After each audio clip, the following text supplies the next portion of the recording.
Olá, meus amigos, estamos aqui gravando mais um videocast especialíssimo e estamos aqui hoje com uma presença ilustre da doutora Consuelo Yoshida, que, para quem não conhece ainda a doutora Consuelo, ela é desembargadora federal, vice-presidente do Tribunal Regional Federal da Terceira Região em 2020, em 2020 2022. a 2021 e atual coordenadora dos Juizados Especiais Federais da Terceira Região. Além disso, ela é mestre e doutora em Direito pela PUC São Paulo e eu tive a honra de ser aluna da doutora Consuelo ainda quando do meu mestrado lá na PUC de São Paulo, e depois a gente teve a oportunidade de desenvolver um curso voltado para a carreira de Direito Notarial e Registral, que era um curso... Preparatório e especialização. Exato, as duas coisas. Exato, era uma especialização e um curso preparatório para quem ia fazer concurso público. E todos passaram, não lembra? Graças a Deus, todos muito bem aprovados e felizes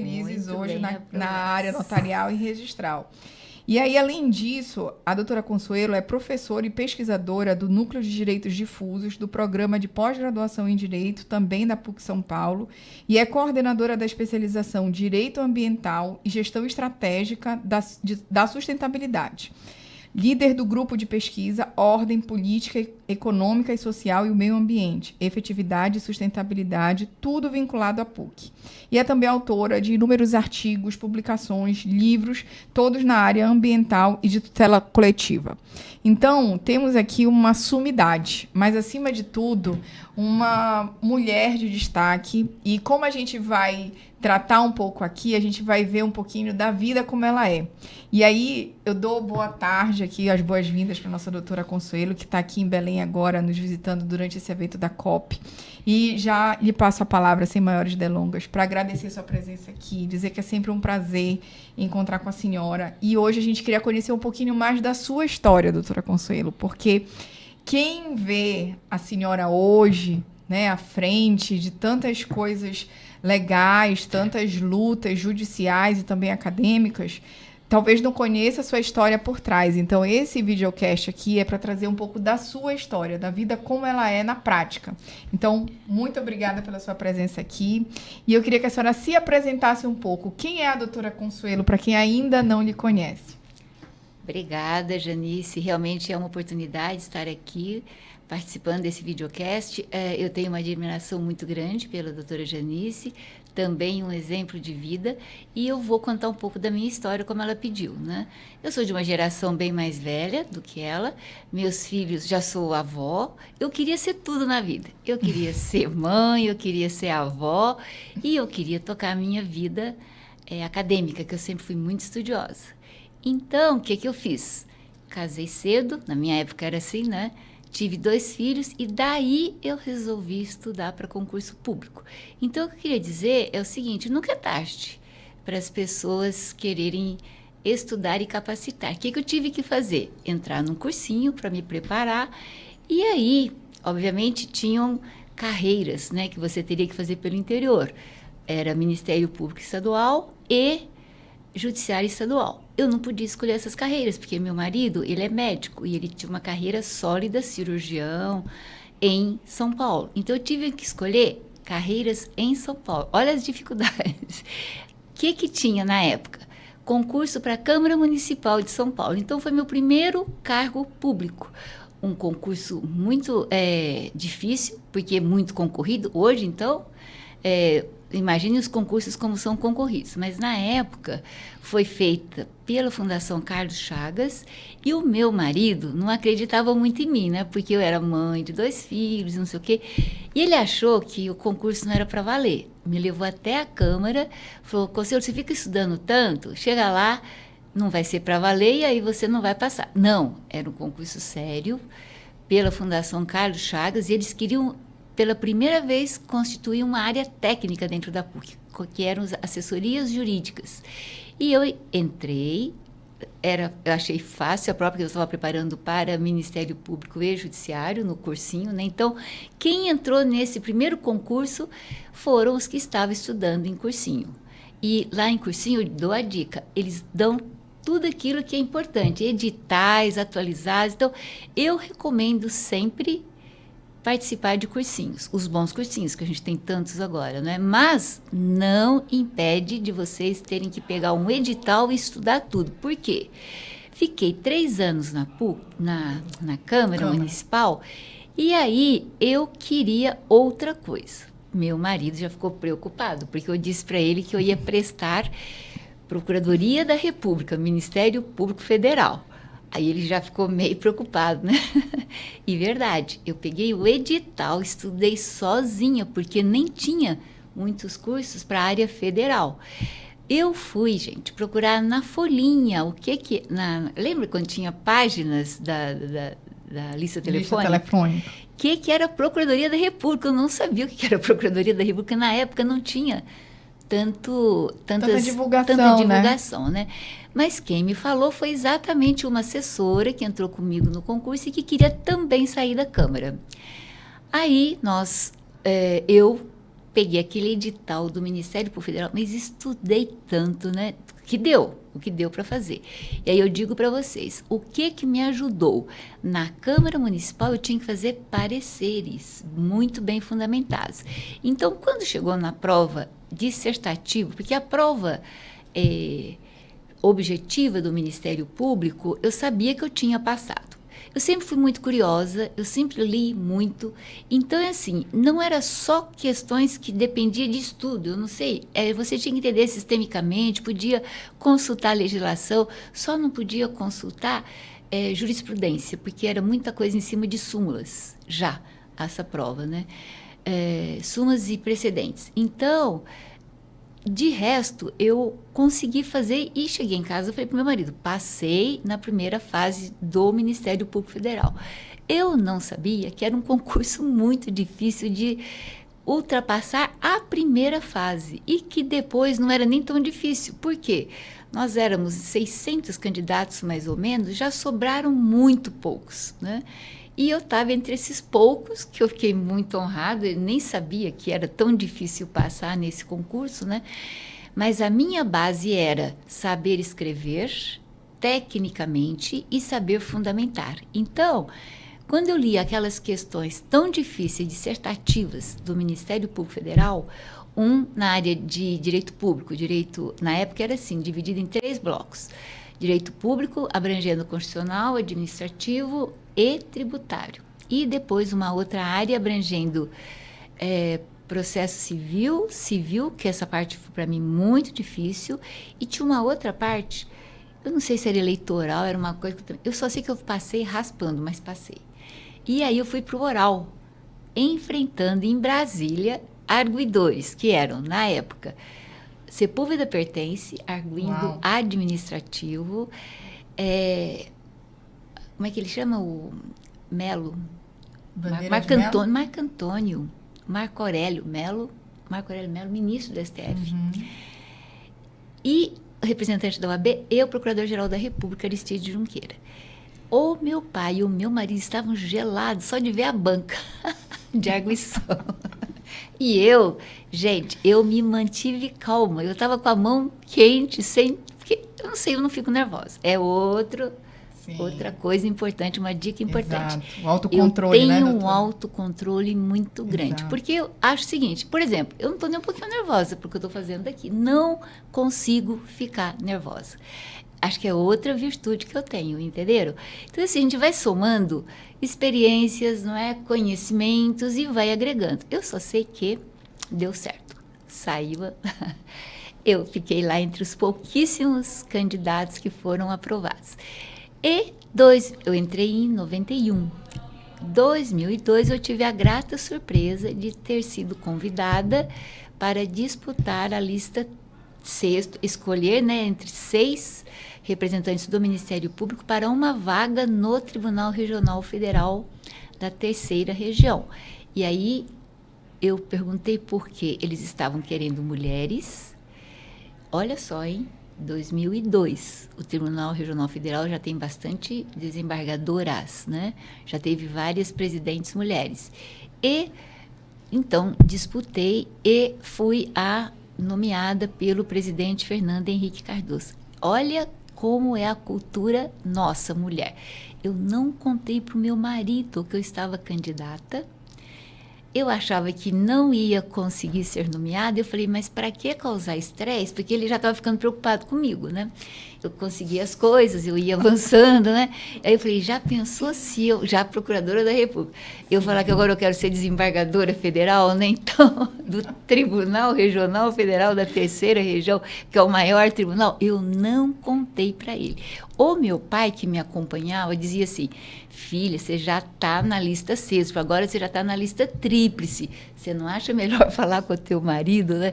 E eu, não, pai, imagina que o presidente Fernando Henrique Cardoso vai me nomear. Não é que me nomeou? E aí, olha, é assim, tudo vai confluindo. Eu tinha, no momento certo, na hora certa, pessoas que me conheciam para... não só pelo meu currículo, porque eu sempre fui da academia, né? Fiz mestrado, doutorado e tal. Então, a parte acadêmica eu não tinha medo, mas a parte política eu não conhecia. Sai a minha nomeação pelo presidente da República. E, primeira coisa, o meu pai. E agora, como você vai contar para o teu marido? Pois é, ele só ficou sabendo depois que o advogado-geral da União, que se chama ministro, né, me ligou no dia 9 de julho de 2002, dizendo assim, desembargadora federal. E eu falei, não, desembargadora Conselho Yoshida. Eu já comecei, meu coração começou a falar. Aí eu falei, sim, ministro. Ele, pois é, sua nomeação saiu hoje, né? Eu falei, eu preciso ver, eu não acredito. Ele falou, mas desembargadora... Eu estou dizendo que assim, estou lhe ligando para lhe dar essa notícia, né? Eu falei, não, só quando eu receber o diário oficial. Que vergonha. O ministro, chefe da Casa Civil e eu não acreditando, né? Então, é assim, eu achei uma coisa que não era viável dentro das minhas condições, sozinha. Mas, vocês estão vendo, eu tive tanta ajuda de tanta gente que me conhecia, porque eu fiz sempre uma carreira muito sólida, de muito estudo e de muita seriedade. Eu acho que isso dá um diferencial na vida de todo mundo, né? As pessoas confiam, as pessoas chancelam o teu nome, né? Quando você precisa. Se é o que eu posso dar uma contribuição, seria essa.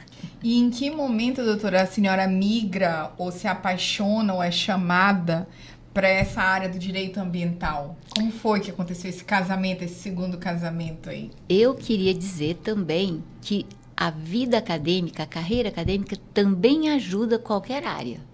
Se você é juiz, se você do Ministério Público, realmente você só pode se dedicar à vida acadêmica, você não pode fazer outra coisa. Então, muitos promotores e juízes seguem fazendo especialização, mestrado, doutorado, né? E depois livre docência, pode continuar seguindo até chegar a professor titular. Eu parei no doutorado, ainda não fiz livre docência, porque a magistratura me consome muito, né?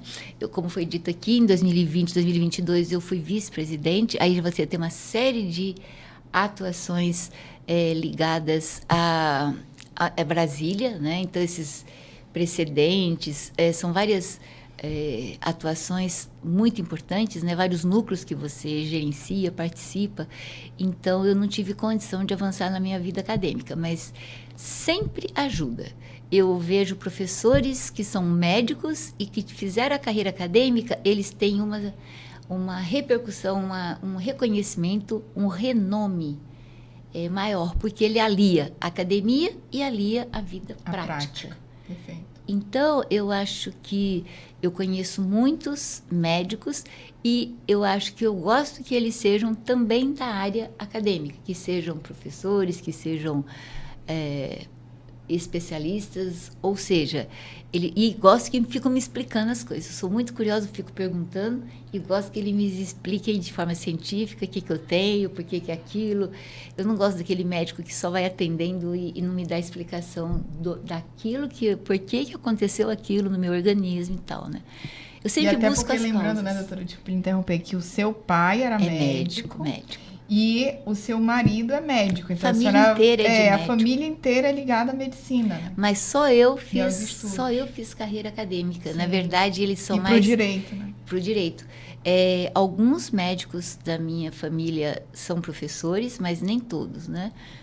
Muitos são excelentes, todos eles são excelentes profissionais, mas nem todos se dedicaram à vida acadêmica. Eu aconselho, quem puder, aliar as duas coisas. Eu já falei para a doutora Janice, né? Você já está dando aula, porque ela já tem a titulação, né? Ela já fez até o doutorado. Pós-doc também, não? Ou não? Não, pós-doc ainda não. Ainda não. Mas, assim, eu acho... Passo, eu já disse para ela, né? No próximo passo, eu sei que é muita atividade, é enorme, né? A jurisdição do cartório que ela atua, mas eu digo para ela, se ela puder e quando ela puder, ter a oportunidade de lecionar. Sabe por quê, gente? É muito nobre a educação do professor. É muito nobre você educar o outro, não é? E eu sempre passo mais coisas além do conhecimento. Então, por exemplo, eu estava entrando no elevador depois de uma palestra e veio uma moça já. Ela falou, doutora, eu sou hoje porque eu ouvi a senhora numa palestra, me inspirei na senhora e fui avançando. Hoje eu sou, não sei o que ela era, não sei o quê. Quantos depoimentos eu ouço de pessoas que, ouvindo a minha história, a minha trajetória, se motivam, né, e acabam sendo incentivadas.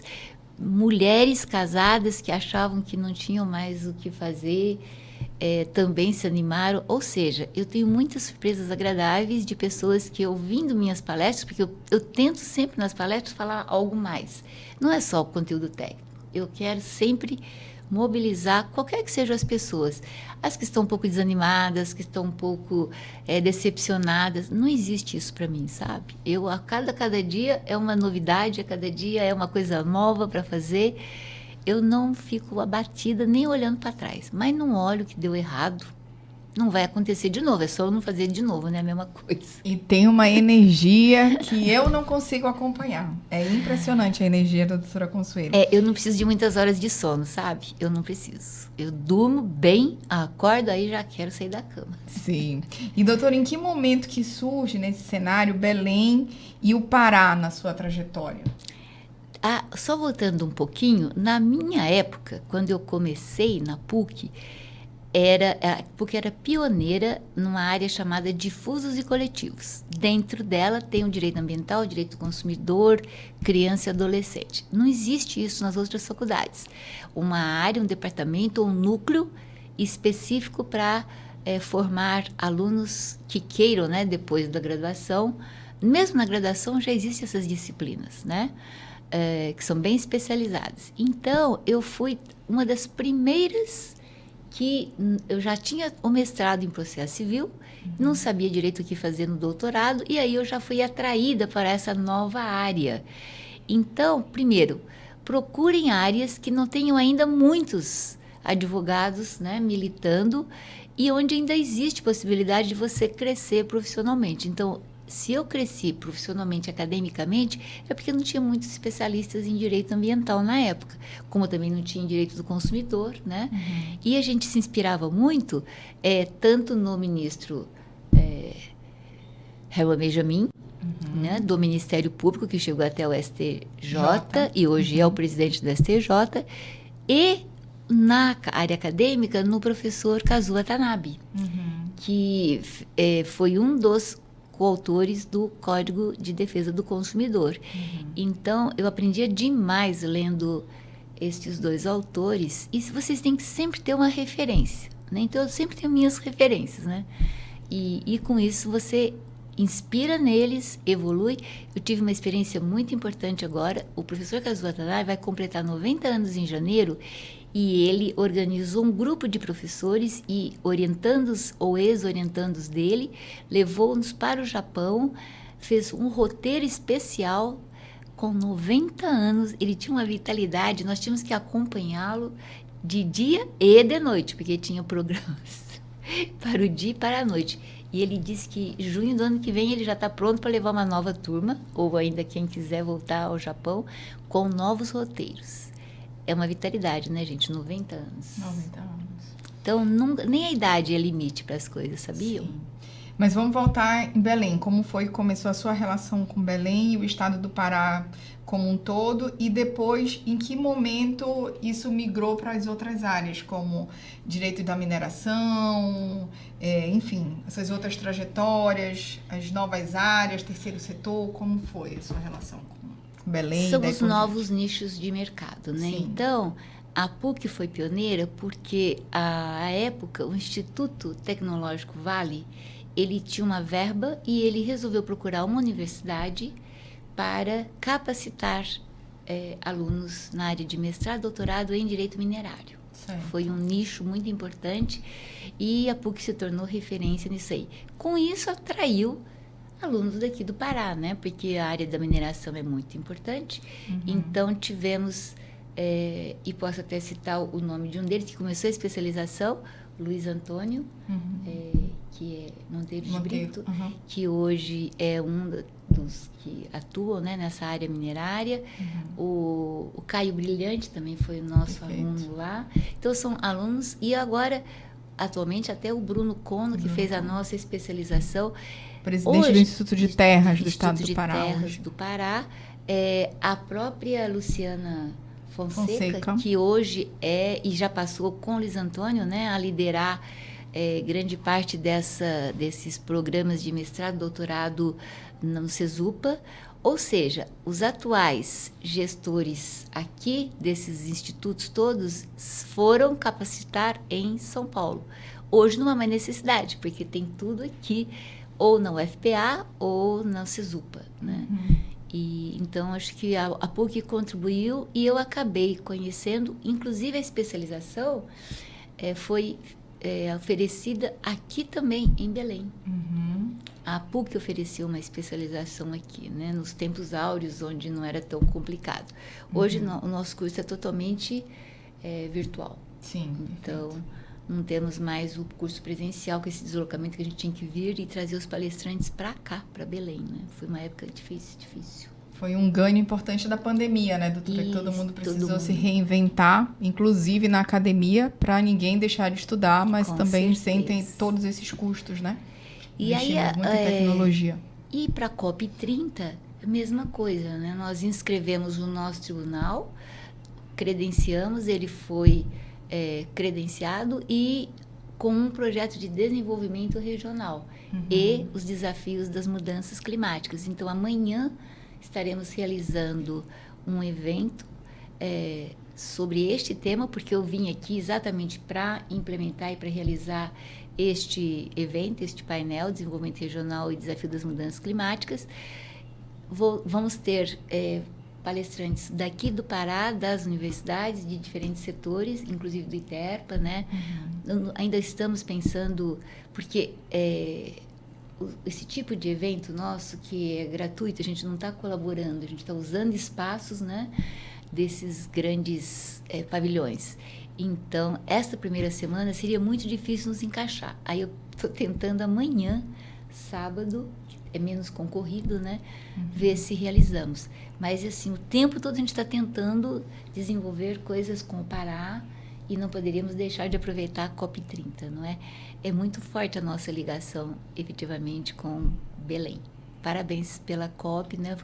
São muitos transtornos, mas a gente entende, porque Sim. É muita gente. Para qualquer cidade brasileira seria um transtorno você receber 50, 60, 70 mil pessoas a mais, né? E por um longo período, né? Porque começa dia 10, termina dia 21. Então, é muita coisa. É grande o período, mas, assim, de um modo geral, eu estive em o evento Dubai, está indo muito bem. Faltava tudo, gente. Faltava água e naquele calorão também, Sim. né? A COP mesmo do Egito, né, doutora? A gente teve um evento lá horroroso, não sei se todo mundo sabe, mas durante a realização da COP, estourou toda a tubulação de esgoto do prédio onde estava sendo realizada a COP. Então, você imagina o que é o esgoto literalmente brotando em todos os lugares das salas. E o mau cheiro, né? Então, foi terrível esse evento e, se Deus quiser, a gente não vai ter nada parecido com a nossa. Não, é um movimento excepcional, né? Engarrafava tudo lá em Dubai também, aquele calor excessivo, Exato. Nossa, então, faltando água, faltava comida, não tinha mais nada, acabava tudo, né? Porque eles não imaginavam a quantidade de pessoas que chegaria lá. essa foi uma experiência traumática, mas valeu. Sim, sim. Então é isso, né, gente? A gente sabe que os desafios são grandes, mas a doutora Consuelo está destacando muito a importância dessas conexões e mais ainda dos estudos e da dedicação ao que você fizer. Você pode ser qualquer coisa na sua vida, desde que você se dedique, tenha perseverança e resiliência. Em especial se você for mulher. Eu sempre digo, doutora, que nascer mulher é uma ousadia. Eu ouvi essa frase e nunca mais esqueci. Então, de fato, é uma ousadia, porque no dia a dia a gente tem que superar os limites, ou os nossos próprios, ou os que nos impõem. Então, a gente tem aí um longo mar para enfrentar, a nadar céu aberto, mas no final dá tudo certo. Eu ainda queria dar uma orientação sobre carreiras, né? Porque eu acho que o MP e o Judiciário já estão bem abarrotados, né? É muito difícil você conseguir aprovação. Então, eu estava sugerindo, e agora também já está muito mais difícil entrar, a Defensoria Pública. Como eu acho importante, foi dado tanto destaque, né, pela parte dos vulneráveis, né, que são os que é o público-alvo da Defensoria Pública, e a gente tem uma atuação muito exemplar, tanto a Defensoria da União quanto a dos estados, né? Então, eu aconselho sempre a seguir essas novas áreas. Tem lugares que têm assistência social, né? E uma coisa que eu aconselhei e a doutora Janice conseguiu são esses concursos que aí já é muito mais difícil, né? Na área registral. Eu acho tão importante essa área, né? São os concursos de cartório. Os cartórios, né? Notarial e registral. Área notarial e registral. Notarial e registral. São Paulo nós temos excelentes... Tá no 13º concurso em São Paulo. Concurso. Aqui nós tivemos 2 no estado do Pará. É dificílimo, mas quem conseguir, eu acho que é um nicho ainda a evoluir, né? Sim. É difícil entrar, eu digo para vocês, não é fácil. Mas é uma área nova, não é nova, né? É relativamente nova, não é? É relativamente nova, porque a Constituição de 88 exigiu o concurso público. Mas muitos estados ainda oferecem resistência a realizar o concurso. Então, no estado do Pará, nós só tivemos 2 até hoje, de 88 até hoje. Então, a gente precisa de muito mais concursos, porque é só assim que a gente vai moralizar o nosso poder judiciário, os nossos cartórios, atender efetivamente a população, né? Então, é uma longa trajetória nisso tudo. Olha, vale a pena todas sentar as e estudar. Carreiras estão sendo feitos concursos públicos, né? Sim. O IBAMA, essa Procuradoria Federal, né? Qualificou demais. Eu brinco quando estou conversando com algum do IBAMA, né? Que eu vejo que é tão técnico. Eu pergunto, você entrou para o concurso? Aí ele brinca e diz, sim, doutora, agora é só para o concurso, né? Então, são os procuradores federais, né? Que entram nos diferentes órgãos e autarquias do poder público. Eu lido mais no federal, então é o que eu sei dizer, né? Mas eu sei que o concurso seleciona, Caixa Econômica, né, Banco do Brasil, todos têm essa seleção prévia. Então, a gente tem que estar capacitada, atualizada, porque senão você não consegue entrar. E pegue um edital. Sempre que tiver edital, estude um edital, porque aí não dá erro, né? Não fiquem prestando 2 concursos simultâneos, porque você não consegue preparar simultaneamente para uma área federal, uma área estadual. Não, foca naquela... É esse edital que eu vou estudar? Então, estuda aquilo ali, concentre, não fique nervoso nem nervosa e faça com o seu melhor desempenho, controle tempo. Tudo isso que estão falando agora, né, para esses Enem da vida aí, acontece a mesma coisa para concursos, tá bom? Sim. E hoje a gente tem até a figura do coach, né, doutora? Nossa. Para concurso público, enfim, coach para tudo tem hoje, né? Mas tem também o especialista em concurso público. Mas mais do que tudo, você tem que acreditar em você. Autoconfiança. Exato. Você tem que sentar, estudar, porque você, quando tem um conhecimento e você sabe que você tem um conhecimento, isso já diminui muito o teu nervosismo. Porque podem te perguntar o que for, você vai saber responder, ou pelo menos ter uma linha ali de raciocínio para desenvolver uma resposta. Então, isso já te aquieta a alma. E aí é contar Vencer também a inibição. Exato. Né? Se você conhece, mas não fala e não se posiciona, quem vai saber que você conhece as coisas? Exato, era que isso você, que eu ia falar. Né, que você tem posições. Você tem que se manifestar. Exato. Eu só consegui... vencer a minha timidez, porque todo mundo é tímido no início, não é? Tem uns que são mais desinibidos. Mas eu ficava pensando, ele está falando bobagem e eu sei qual é a resposta certa. Por que eu não vou falar, né? Então, aí eu comecei a me manifestar. E aí achavam que eu estava... Não, é prudente, a sua posição é prudente, a sua posição é sensata. Você tem que se manifestar, né? Sim. A partir e isso é treino, gente. Treino, isso você começa treinando com o teu espelho, sozinho, depois você chama um amigo, chama a tua mãe, ou chama o pai, que né, a doutora Consuelo fazia. Não, mas dela. outra coisa, você tem que ter conteúdo, né? Você claro, vai falar o quê? Você tem que estudar. Você vai falar o quê? Se você também não tem o conteúdo, você não vai falar nada, né? Você vai ficar quieto. Sim, e é sempre importante também você pensar nessas áreas que são nichos de mercado ainda, como a doutora está falando, porque tem muita área que já está saturada. Exatamente. Então, por exemplo, a área de cartório, registro de imóveis em especial, você tem um mundo de opções que podem ser levadas ao registro de imóveis. A gente falava um pouquinho mais cedo, por exemplo, aliando o direito ambiental ao registro de imóveis, hoje a gente tem o famoso crédito de carbono. Nossa, como uma potência para ingresso no registro de imóveis. Que está tudo começando, né? Está sendo regulamentado agora. Exato. Então, se você negocia crédito de carbono numa bolsa de valores nacional ou internacional, isso deve ser levado para a matrícula do teu imóvel para dar publicidade a terceiros. Então, isso é muito importante, é um ganho enorme para a sustentabilidade, para a publicidade e para a tua segurança jurídica.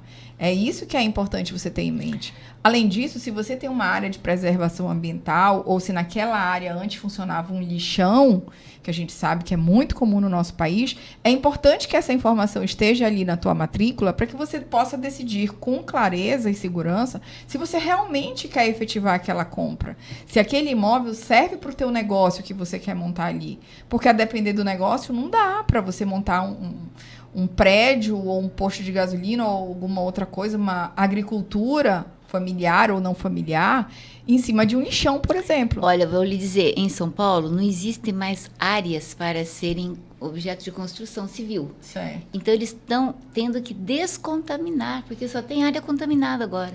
Você acredita? Então, os empreendimentos imobiliários estão se capacitando para colocar a área com a remediação necessária para ter aquele grau, né, em que possa fazer uma construção de habitação.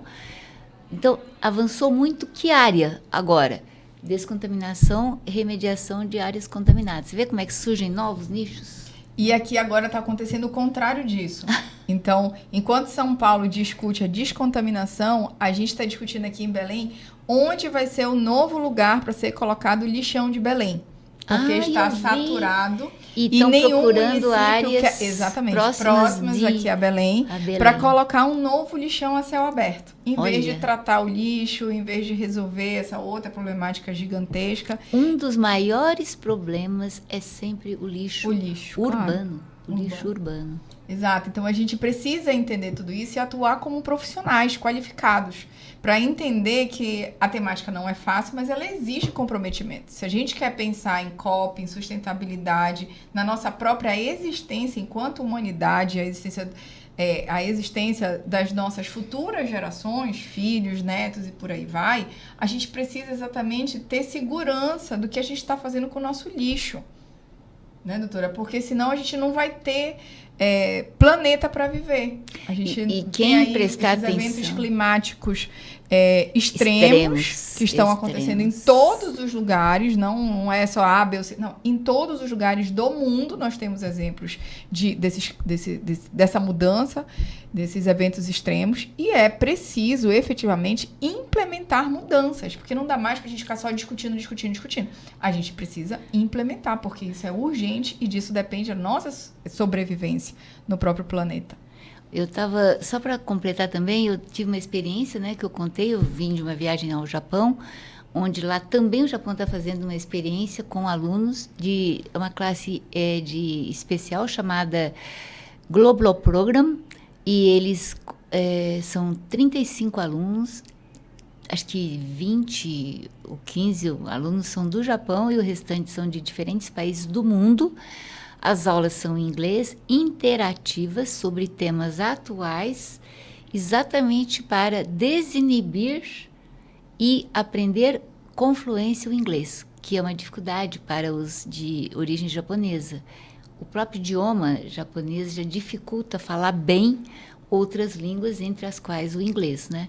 Então, o Japão está investindo também, fazendo essas classes mistas, né, globais, com alunos diferenciados, misturando os japoneses ali, para que eles também peguem uma fluência maior e convivam com essa cultura ocidental, onde se discutem todos os problemas. Aí eu levei 3 questões, porque tinha que ser algo que interessasse aos alunos de diferentes culturas, né? Então eu levei o problema da poluição eletromagnética, que é esses nossos benditos celulares, Wi-Fi, né? Que causa tantos transtornos no corpo para aqueles que têm uma hipersensibilidade às ondas eletromagnéticas.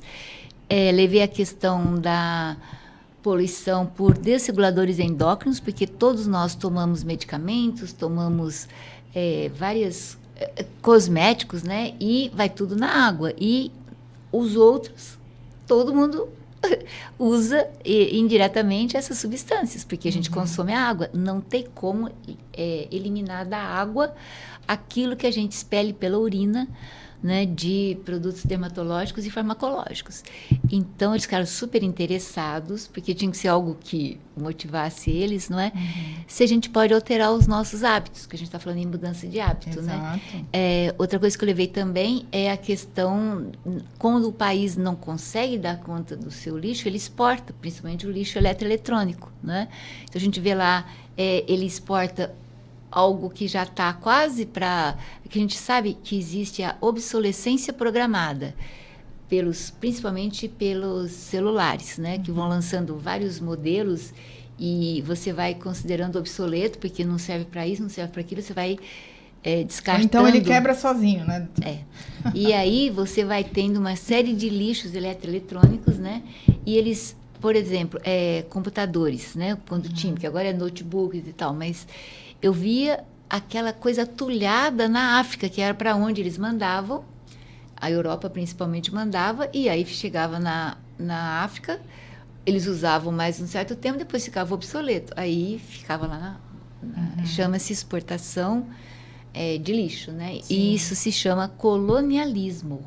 É uma forma de colonialismo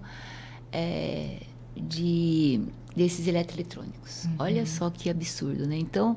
foi bastante interessante. O professor falou que eu tive uma aula de 50 minutos, não deu para terminar toda a discussão, porque os alunos se interessaram, cumpriu o objetivo da minha aula, e o professor disse que ia continuar vendo se isso impactou, essa aula impactou a mudança de hábito dos alunos, para não ficarem descartando, adquirindo, e quer toda novidade, último modelo de iPhone, último modelo de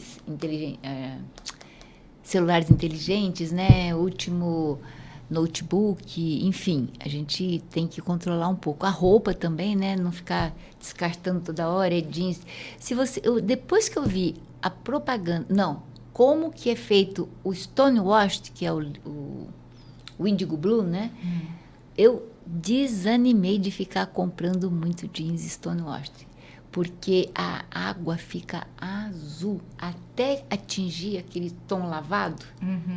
O negócio é lançado... onde vai lançar, né? Não tem por onde. Sempre joga em algum curso d'água, né? Mas fica azul, azul, azul. Eu olhei aquilo e falei, gente do céu, como pode? Tal qual a mineração, que aqui no nosso estado tem um índice altíssimo de mineração ilegal. E aí isso é jogado onde, esse mercúrio? Nas reservas indígenas. Nossa, quantos problemas de saúde. Invadem as reservas, praticam a mineração ilegal, poluem os rios, as nascentes. A mineração já é um problema. Imagina a ilegal, A ilegal, exatamente. Porque a mineração, quando ela é licenciada, ela já tem uma série de limitações, né? Uma série de exigências a serem feitas.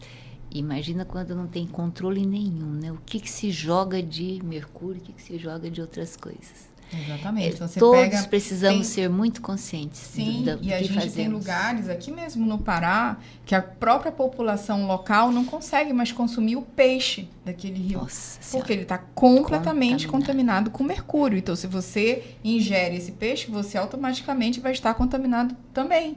E o mercúrio é um metal pesado, pesadíssimo. Então, ele causa gravíssimos problemas e consequências no teu organismo. Então, esse é um assunto também que envolve saúde pública e também a nossa sobrevivência no planeta. Então, essas temáticas parecem dissociadas, mas tudo isso, ao fim e ao cabo, serve para tratarmos da nossa existência enquanto seres humanos. A gente precisa repensar nossos hábitos, a gente precisa repensar qual o nosso papel no mundo, para daí até encontrar as nossas profissões, né? Ter realmente algo significativo na nossa vida e não ser um mero executor de tarefas, não é só passar num concurso público, né, doutora? E ser uma desembargadora, ser um juiz, ou ser uma cartorária, mas ser qualquer coisa. Mas eu posso lhe perguntar? Mas ter uma função mesmo na vida, né? Ajudar as pessoas de alguma forma e o teu país. Ela perguntou também sobre o terceiro setor. Eu ouvi uma entrevista que eu achei muito interessante. Como que umas empresas estão selecionando os candidatos? Dizem que estava uma sala cheia. Daí, na época, era o Estadão, que era o jornal mais sério, mas, né? Aí dizia, quem leu o Estadão hoje? Aí, quem não leu, pode sair. Foi diminuindo, né? Aí falou, quem trabalha, se dedica uma parte do seu tempo ao terceiro setor, ONGs. Né? Aí, quem não trabalhar, vai sair. Assim, porque eles querem reduzir e eles querem uma pessoa atualizada, uma pessoa que preocupe com o outro, com o terceiro setor, vocês entenderam? E aí, é uma outra coisa, como você escolhe seus amigos? Então, eu estava dizendo assim, essas redes sociais são um perigo, porque eles olham tudo para verificar.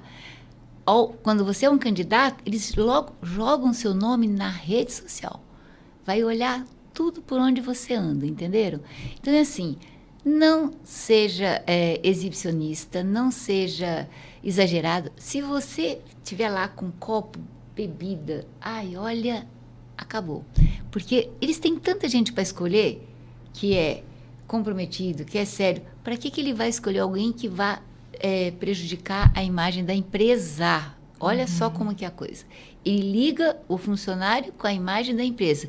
Se eu tenho um funcionário que bebe, que se expõe, que fala bobagem no ambiente público, como é que ele pode ser meu funcionário? Sim. Não é? Então, até isso, a imagem da empresa, vocês estão falando em ESG, é isso aí. A empresa ela tem que ser tudo. ESG. É cada vez mais exigente, entendeu?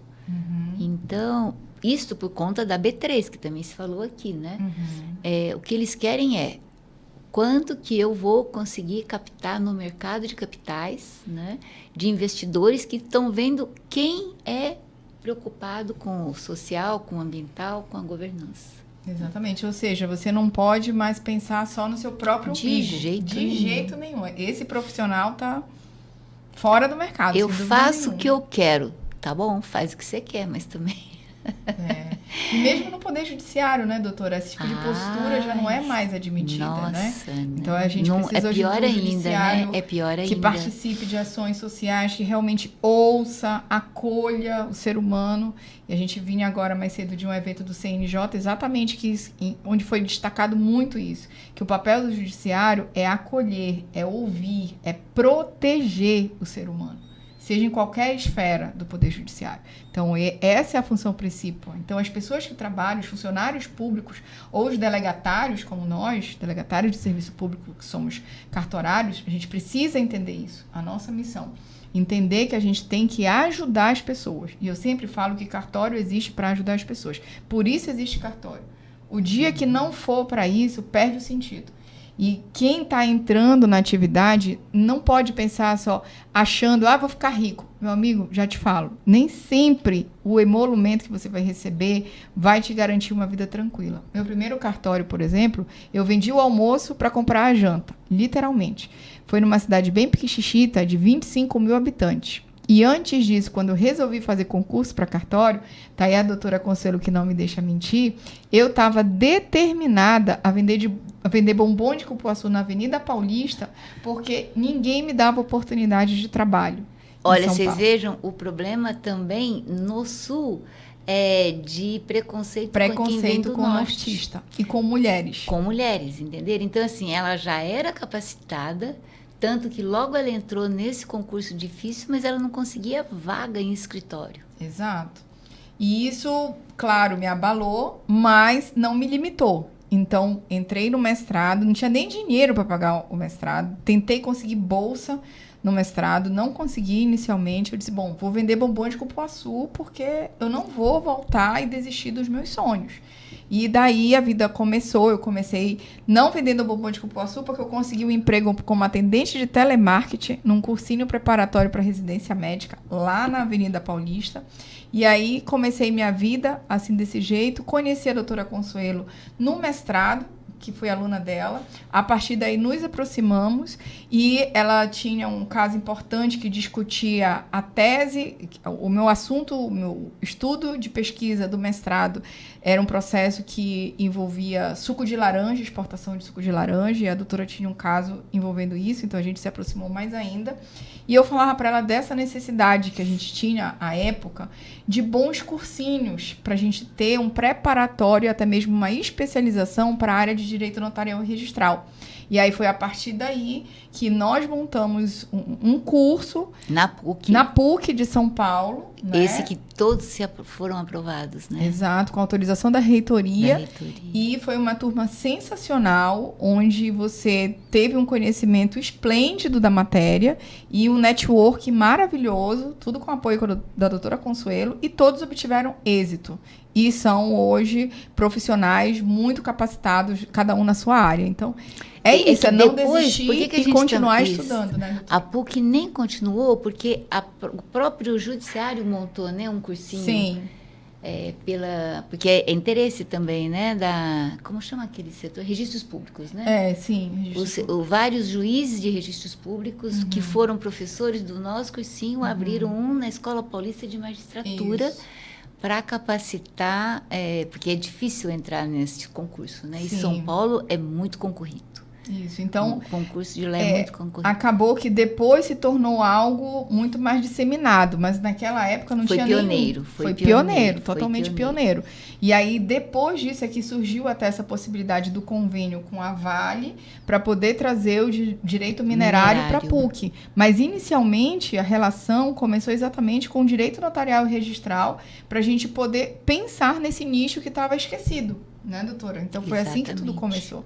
Então, é importante você não desistir. Eu fico muito feliz de voltar aqui e verificar todos esses egressos da PUC muito bem sucedidos, né, profissionalmente e academicamente. Sim, e eu tive a bênção de, primeiro, eu fui aprovada no concurso de Minas, fui 30º lugar lá, meu primeiro concurso, não sabia nada da matéria, eu era advogada, enfim, e depois continuei fazendo concurso de cartório Brasil inteiro, até que consegui ser aprovada e assumir em primeiro lugar geral aqui no concurso do Estado do Pará, e hoje sou titular do 3º registro de imóveis aqui em Belém, mas tudo isso para dizer que nada é fácil, gente. Não é fácil. Assim... E que bom que não é fácil, porque a gente pode realmente amadurecer e aprender e buscar soluções. Porque se tudo fosse tão fácil, talvez a gente não desse tanto valor. Né? E sabe por que eu lembrei de recomendar para a doutora Janice esse concurso? Porque um primo meu, pioneiramente, foi para Tocantins e conseguiu passar neste concurso. Primeiro concurso que teve lá em Tocantins, Palmas. E eu via que ele foi um desbravador também, porque tem que construir tudo, tem que montar tudo, né? Do zero. Exatamente. Não tem um centavo de dinheiro público, gente. Tudo que tiver no teu cartório, na tua serventia, tem que ser providenciado por você. Qualquer caneta, computador, colaborador, energia elétrica, tudo. Eu só contei para ela porque eu vi o meu primo em Tocantins desbravando tudo isso, né? E aí eu imaginei que aqui em Belém do Pará também ela teria que desbravar tudo, não é? Então, não é fácil. A minha primeira...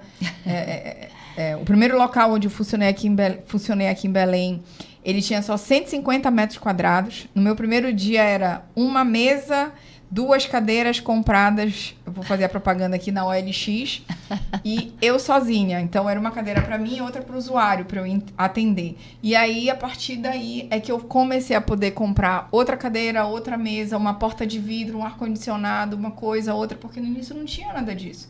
Porque eu não tinha dinheiro para mobiliar toda a serventia. E é assim mesmo, e tudo bem, tá tudo bem, porque não tem verba destinada para cartório, não tem dinheiro público para te ajudar nisso. Então, uma delegação que você acompanhei recebe... o meu primo e agora ela também. Sim. É a mesma coisa. É uma luta no começo. Isso, é uma delegação, simplesmente uma folha de papel, um título, dando a você a delegação. O resto é com você. Então, hoje, isso tudo está mais estruturado, você tem pessoas, você tem empresas por detrás disso, mas no início, quando eu comecei, a lá doutora atrás, acompanhou, esse não meu tinha primo nada. Foi antes ainda do seu... Foi antes. Antes ainda de você entrar nessa área, né? Imagina como era. Uhum. E também é muito sério o cartório lá do meu primo, né? E ele tem uma respeitabilidade. Ele pertence, né, à Arística, essas associações todas. Ele vem para São Paulo, participa, né? Então é uma associação também que é bastante séria. Sim. Então é isso, tudo isso para dizer que a vida real, a vida como ela é, tem perrengue, mas que no final dá tudo certo. A doutora Consuelo é uma mulher de sucesso, empreendedora na sua profissão e na sua lida também acadêmica, porque ela consegue pensar totalmente fora da caixa, né? E isso é importante. E a gente quis trazer o exemplo da doutora Consuelo nesse sentido, de mostrar a vida realmente como ela foi sendo construída até chegar a essa carreira de sucesso. E nem sempre é fácil, mas... Graças a Deus, né, doutora? Tá tudo certo, continua casada. Mas é verdade, sabe? Não deu que problema eu mais em admiro casa. também uma outra coisa, né? Que é isto. Eu não ficar com essa instabilidade, porque eu achava que se eu ficasse só pensando, vou descasar, porque eu tive muitos problemas para o meu marido adaptar à minha vida. Vocês imaginam o que eu era e o que eu me tornei. Então, eu fui aos poucos conversando com ele, né? Eu sempre dizia, mas escuta... Tudo que eu consigo é por concurso, é porque eu estudo, entendeu? Então é por isso que eu estou avançando. Eu ficava tentando justificar para ele, né? Ele assustou muito, né? Eu falei, você reparou como eu estou sempre estudando, nunca parei de estudar? Então é por isso que eu consigo as coisas, né? Mas foi uma oportunidade estar aqui conversando, né? Aproveitando a minha vinda aqui na COP30 e com todo prazer eu falei, não, vou lá, vamos gravar sim. E agradeço. É um prazer tê-la aqui na nossa cidade novamente, aqui no nosso videocast. Fui muito bem recebida, viu, gente? Como sempre, né? Por todos vocês, independentemente dos ex-alunos das instituições que eu voltei a frequentar, mas eu fui muito bem acolhida sempre. Muito obrigada. Gente, então a gente fica por aqui. Muito obrigada pela sua audiência. E a gente volta em breve num próximo videocast com qualquer assunto relacionado a registro de imóveis e a vida em geral. Muito obrigada. Égua, tu sabias?